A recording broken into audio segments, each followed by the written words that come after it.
Hello, my name is Radesh Malavescu. I'm a business coach and facilitator for leadership and management programs globally.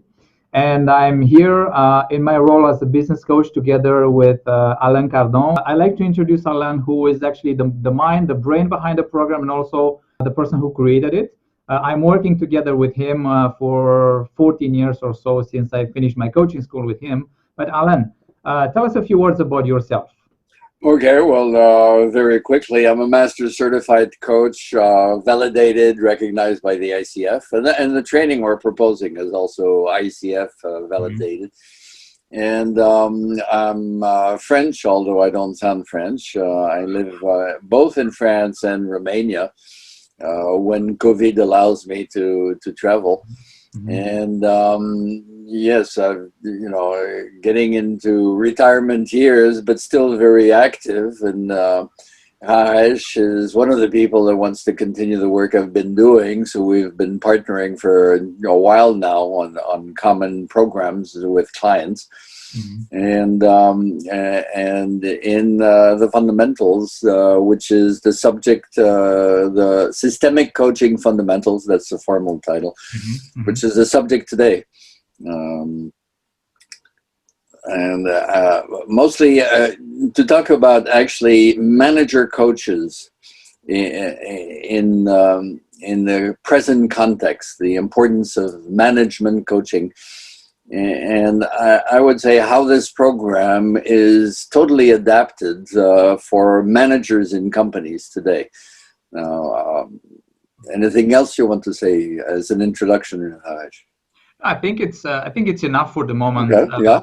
Because I wanted to bring this idea that we're right now in well, I would say critical times, pandemic times. And I've heard in my conversations with my coaching clients or with managers, I'm quoting from a manager. She said, I realized that the virtual team is much less hierarchical, and I think, or I feel I'm less needed than I thought I was. So here is a question. Why has become the idea of a manager coach much more important right now? And what's the link, in a way, with what we're proposing? Yeah, well, in a way, it's an old story because there's different levels of management, actually.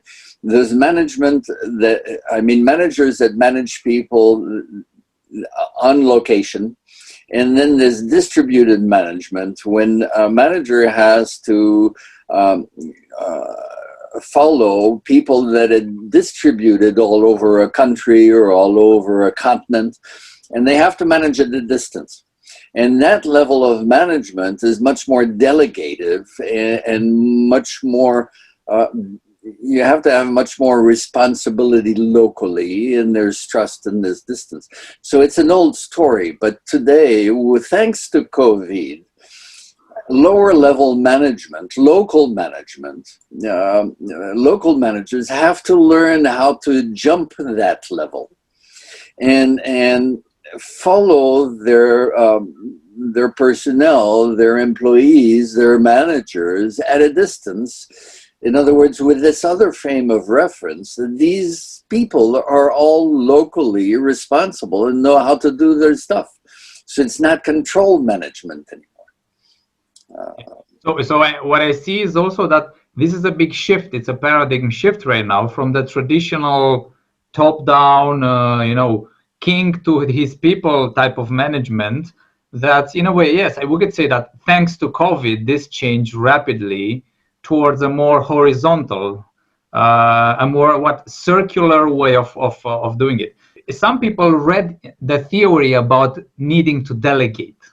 Now, sometimes this is not enough and it's missing, right? So what can our program bring to this need for becoming a manager coach? And there's something else that's important actually today is a number of companies are speeding towards work from home type of structure and way of organizing so that they can lower their expenses in terms of office space, etc. And it's really win-win because all the people who work from home gain 2 hours sometimes in terms of commuting to work. They spend less on gas, et cetera, et cetera. I mean, the advantages of working from home are multiple. Now, today what's coming up is the main resistance to this is not from the people who work from home. It's from the managers who feel they're losing their grip on the people because they want to control. They want to have them in the same room. They don't have to do, distributed meetings on Zoom and so on. So the whole political dimension is what's, the resistance is based on. Actually, a lot of people are much more effective working from home because there isn't that political dimension. So they have to focus on results. There's a lot to gain from this.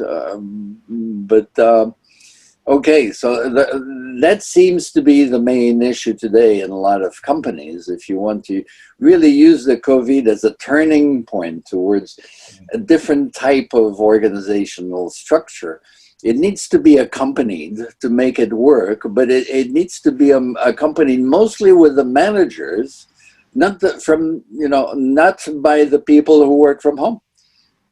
Yeah. When I attended this program, I remember right now for the first time in like 2005, 2006, the first impact was on my management style, but I didn't realize it at the moment. So the practice of coaching conversations, which apparently had no connection with management in my head, created a different way of having conversations with my people. And actually, the first thing that I did was asking more questions and listening more. This is what I realized at this moment, looking back right now. And that comes to the definition of coaching, which is actually creating a space for the other person to develop and grow. Mm-hmm. Now, delegating management is exactly that. It's creating the space for the other people, the employee to grow, or my manager to grow. So all the coaching skills are actually delegating skills. Uh-huh. And these skills are behaviors. It's not intellectual. I can tell somebody about it, he'll understand and agree, but he doesn't know how to do it. So learning skills is based on practice. There's a whole list of skills that needs to be practiced and practiced and practiced until they become natural. And that's what coaches do, but that's what managers can do. So actually there's a direct copy-paste possibility today of using systemic management, systemic coaching training and give it to managers as such, so that they learn the skills that have some complexity. They learn the strategy. They learn the politics involved in it. They learn the frame of reference. It's quite a complete shift in the way they will become. It's a cultural shift in the sense that a culture is behaviors, its beliefs, its ways of its ethics. It's a lot of things. Culture is not only a company culture. You need to understand everything that comes with a cultural shift. Mm-hmm. And so the training permits that kind of personal and collective cultural shift. Mm-hmm. Mm-hmm. Who is this program for? So what type of participants did you have so far in the program?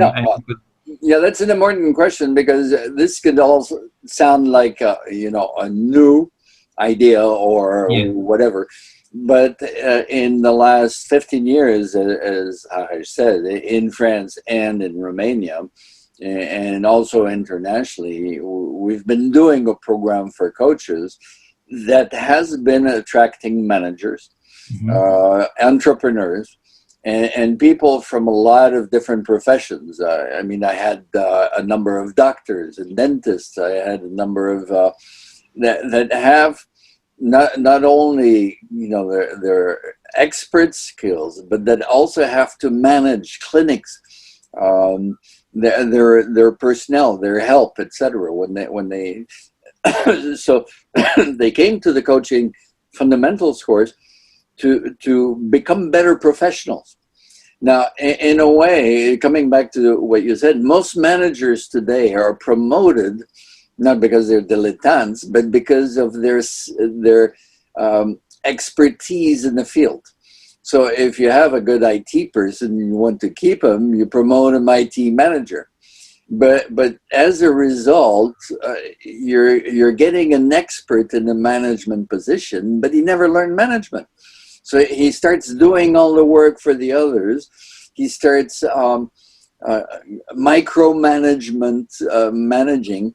He starts overworking, but he doesn't have the management skills just because he was promoted into the position. He's actually an expert more than a manager. So the coaching fundamentals or the management coach approach actually develops the management dimension in those experts. They need to become managers today more than they are managing expertise. One of the things that I think it's important and I found it really relevant is the practice itself. One of the examples is why so many managers are avoiding have the performance management conversations by the end of the year, because they don't have practice on that. Yeah. So they avoid it. The practice dimension is really important in the fundamentals. Just to give an indication, there's a number of days of training, and of course it can sound like a lot, but it can go up to 8 or 9 days of training, depending on the depth of the course. But the fundamentals of coaching are 9 days. Now there's 2 days and a month in between, and 2 days, a month in between, 2 days and a month in between. So it's over 3 months. What happens, what we require is that the people practice with each other for the full month in between by calling each other and coaching each other and again and again. By using the skills we have, introduced on location days or on the Zoom days. So they have to practice and practice and practice with each other, and as managers and as employees. In other words, they bring their work issues and they get coached. So they see the advantage in the practice of the coaching, and they bring their real issues. So it's really practical. They work on their issues for 3 full months. And a lot of people actually change a lot of things in their lives by bringing the issues to coach practice and being coached on it. And they see the advantages of that type of conversation on themselves, because they're solving a lot of problems and advancing on a lot of projects. And on the other hand, as coaches, manager coaches, they're coaching other people to advance. So it's a very, very dynamic course. Yeah. From your point of view, what is the difference, or is there any difference between the virtual and the face-to-face sessions? Because you run a lot of face-to-face, and then this is a virtual one. And some people might have a question here. Well, there are obviously a lot of differences, and I can list them and so on. But actually, the main point is that if we do it on Zoom, they'll understand how to work with Zoom, because they'll be doing it on Zoom. And they'll be living through the kind of operating procedures on Zoom that they need to understand and practice. A lot of people who, during the COVID had to go on Zoom or equivalent, they just kind of copy-pasted all the mistakes they do when they're in the same room in a normal meeting. They see that some things can't happen, but they try and do it anyways. For instance, I don't know, people have a tendency when they're in the same room to have a conversation with their neighbor. On Zoom, they may be tempted while somebody is speaking to start using the side conversation by typing things while somebody else is speaking. So they're trying to put into Zoom their dysfunctional practices that they do in the same meeting. In Zoom, they may get on their phone much more easily, or they may start doing their mail and stuff like that. They drop out of the meeting. Some people even turn off the picture. They turn off the sound. So Actually, working on Zoom in organizations needs to be based on a certain number of operating procedures to have an effective meeting. Now, in most companies, actually, meeting operating procedures are never really covered. People come late, they do other things, and then meetings become ineffective. This has never been really worked. Okay? Now, coming on Zoom, for a lot of companies, it doesn't make it easier. They actually make it worse. So if the training is on Zoom, they will also understand the whole Zoom issue and how to work with Zoom and the advantages of Zoom. There's a number of advantages. One of them, for instance, is if you have a screen with everybody, you can simultaneously see everybody. When you're in a room, you don't see the people on the side, you only see the people in front. And you tend to polarize. So there's a ping pong between people that are face to face, and often they sit in a room face to face to have that ping pong, that kind of competitive stance with each other. In Zoom, it's much more difficult because actually everybody sees everybody and everybody feels addressed directly. Yeah, and it's kind of you're equal there, because I mean, you don't have like a golden frame on your Zoom appearance. Yeah, but one thing that I noticed is that also we are learning also a kind of an etiquette.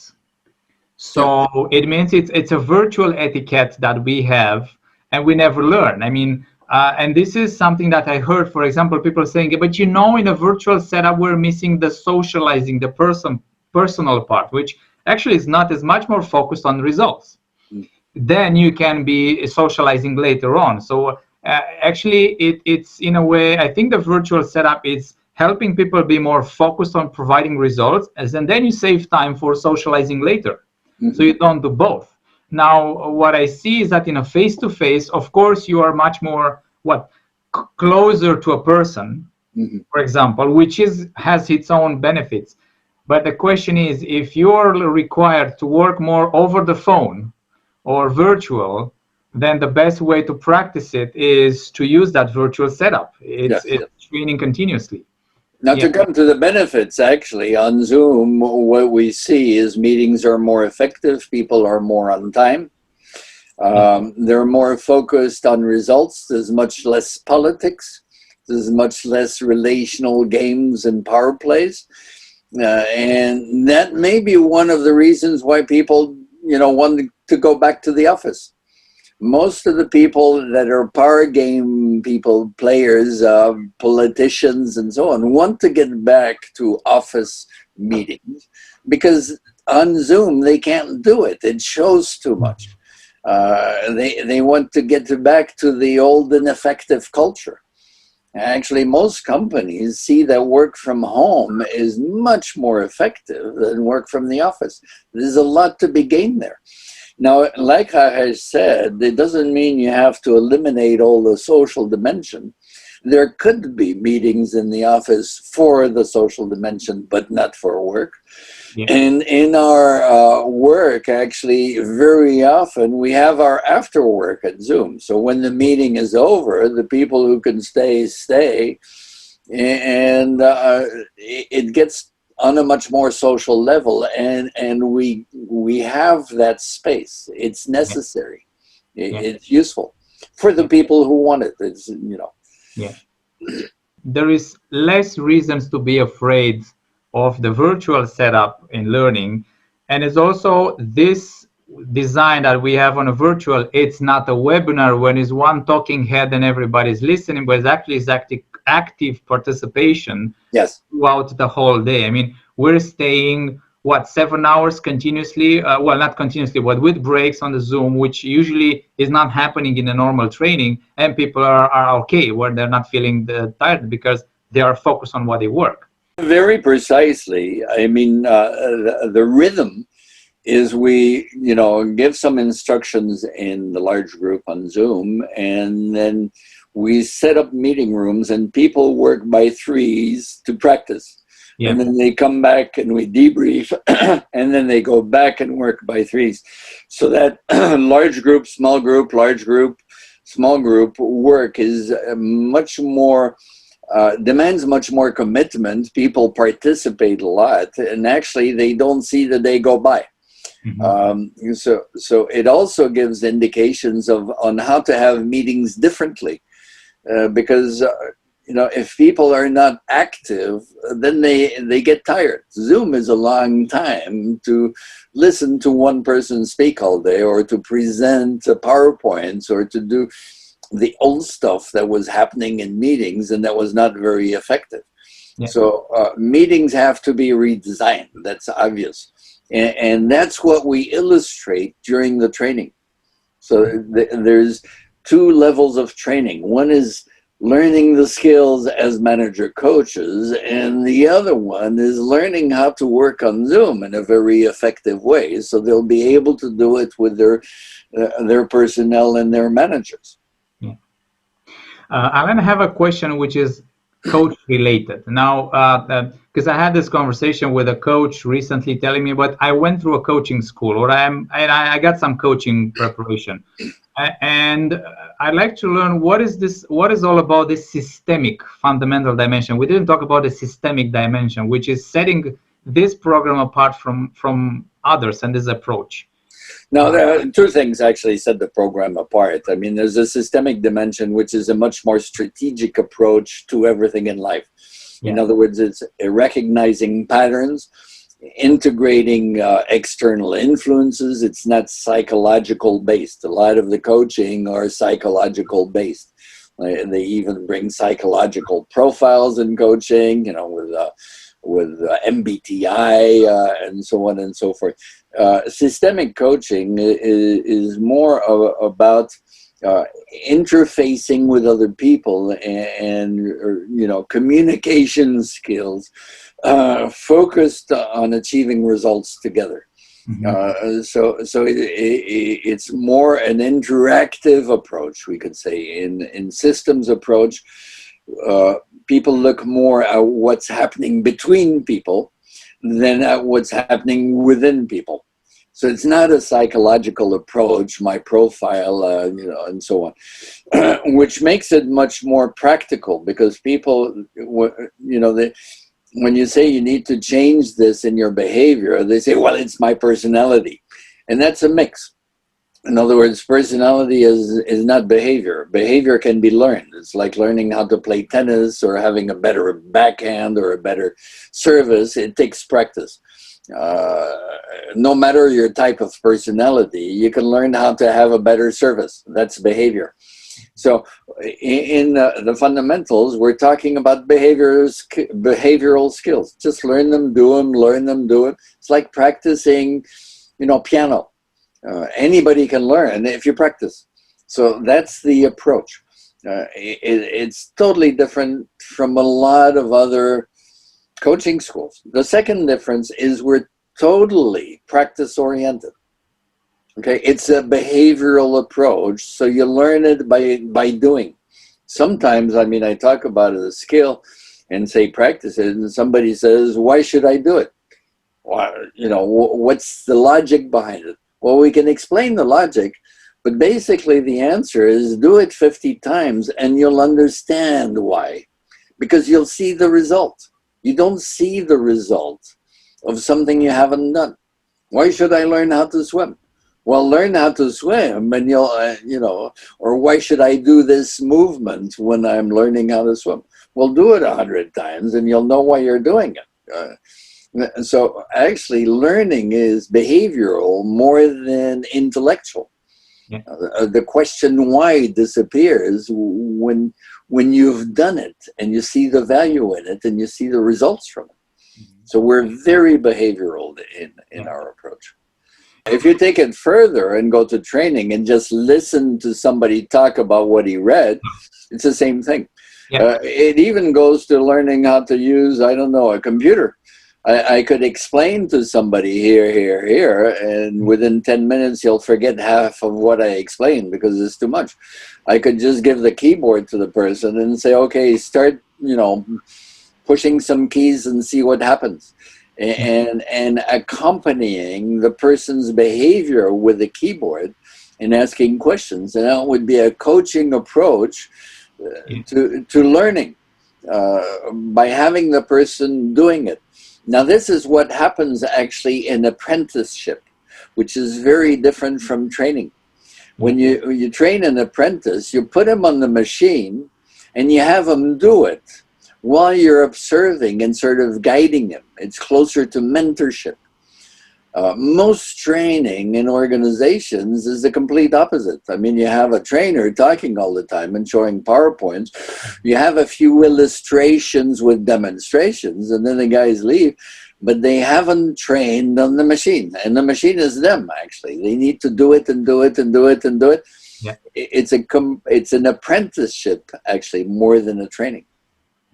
The techniques that people are learning through this program are not basic techniques, are rather more advanced techniques. And I'm curious, why did you choose this approach? Well, that's a basic coaching philosophy. In other words, to train coaches, you need to use the coaching philosophy.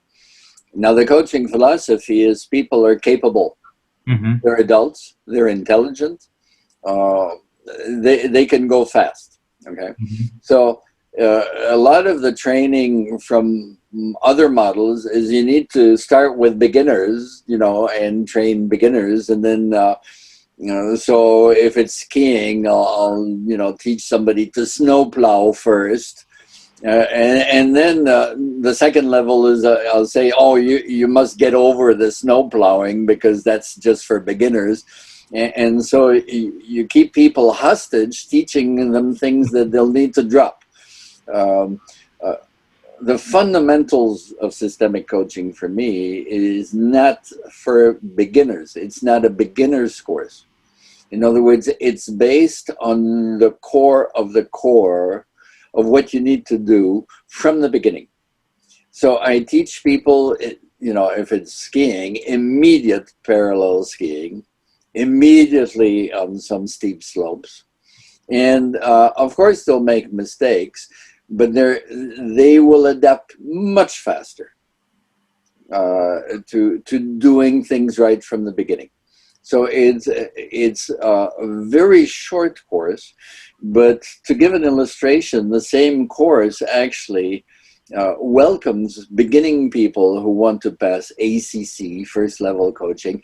The same course welcomes ACC that wants to become professional coach, and the same course welcomes people who are professionals and want to become masters. And if I went all the way, I've had in the course some master coaches. In other words, they are considered totally professional and even capable of doing magic, but they come to the course almost like they come back to an exercise room, if you're a high-level sports person, to work on specific muscles. Because no matter your level of competency, you always need to come back to the fundamentals and refocus on the core of the business. Okay? So that one course actually does the whole scope based on the fundamentals. With this fundamentals course, you don't need to know more as a coach. You don't need other skills, basically. But you need to know how to use those very, very well. So you need to train them for thousands of hours. What makes an excellent coach is actually he's been practicing for 10,000 hours. He's with clients. Yeah. A beginning coach has 100 hours with clients.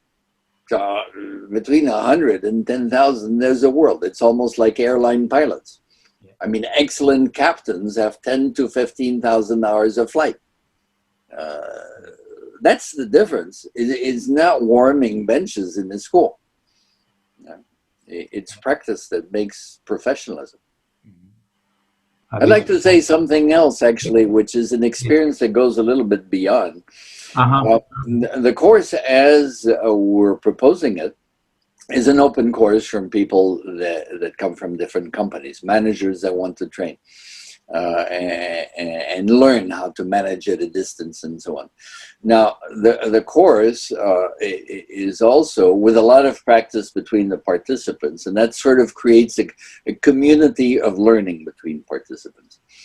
Now, this course has been implemented within large companies and at top levels, including the CEO.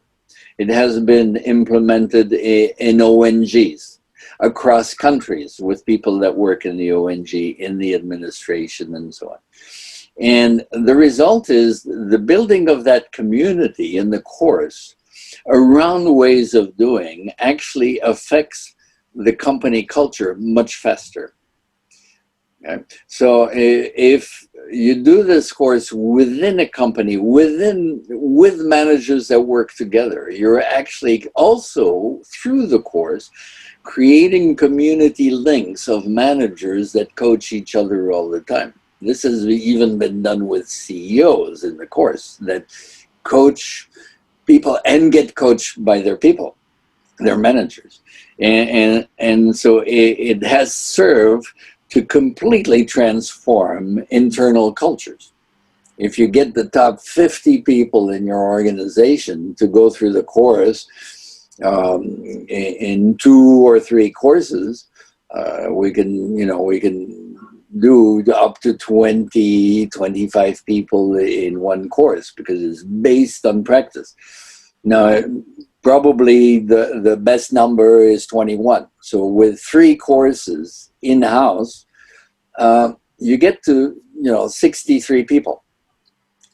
If a company's top layers are in that community and have done that shift of culture, this affects the company in a way you cannot believe. It is really transformational in terms of company culture, and it has an effect on all the people that those 60 manage. Yeah. So if everybody manages 10 others, that's more than 600 people in the company that are affected. So that becomes, another dimension about it's a more strategic internal dimension for this kind of course. It's a cultural change approach, actually. Yeah. It's a really hands-on cultural change. It's not a theoretical cultural change. I mean, I've witnessed that. And I myself, I work with a client where I was a consultant and I, in a way, failed to help the clients, change the culture, because at that moment I was using a big report with hundreds of pages that everybody was scared about, but there was nothing practical. At that moment, I didn't know about the program, and there was nothing practical. But this one is actually changing the culture because people change the mindset. So and the behaviors. Culture is the set of behaviors. Yeah, right, exactly. So if you change behaviors, people learn the behaviors. It's no big deal, and they do the behaviors. Yeah. But as a result, it changes the interfaces, the result, and so on and so forth. And gradually, you see the culture has changed because you don't do the same thing anymore. Right. So it's cultural modification through behavioral modification. And if you get a mass of people, that's what I was talking about, to start doing it, then other people start copying and pasting. They don't understand, but they do what they see other people do. And that's company culture, actually. As soon as somebody comes in a company, he starts copying the behaviors. So if everybody goes late to meetings, well, they come late too. It's part of the culture. It's the behavior. They look at how people spend time in meeting, they start doing it too. It's the culture. It's never said, actually. Most cultural traits are repeated behaviors. Right. They're not principles. They're repeated behaviors. Exactly.